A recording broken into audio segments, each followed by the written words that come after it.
Well, Ghost brings us back to the tradition of Rolls-Royce having two model lines. Rolls-Royce as a company has always been most successful over its over 100-year history when it's had two model lines, the large Phantom style car and then the slightly smaller, slightly more approachable, slightly less expensive Rolls-Royce. And that's what we're doing with Ghost. We're reintroducing that second line. I'm happy to say that most of the customers who are showing an interest in Ghost are customers who've never owned a Rolls-Royce before. So yes, there is a new demographic, and that demographic will be the wealthy businessman, the very successful businessman, the person who wants to drive his own car in the way that Phantom is frequently a chauffeur-driven car. This is a daily driving car. It's a very successful businessman's car.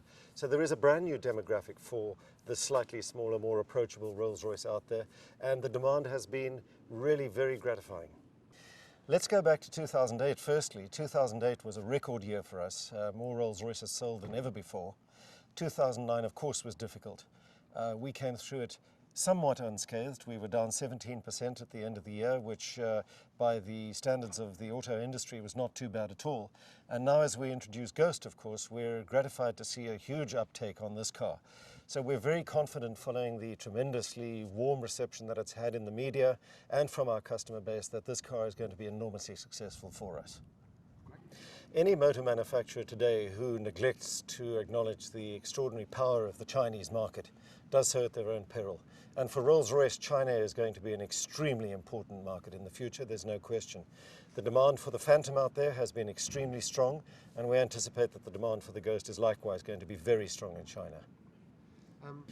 Rolls-Royce has a distinct advantage in as much as it's able to draw down on the tremendous expertise within the BMW group through the Efficient Dynamics program. So we are class leading with the Phantom in terms of CO2 emissions and fuel consumption, and likewise with the efficiencies that are being brought in the engine that powers the Ghost, we improve on those statistics yet again.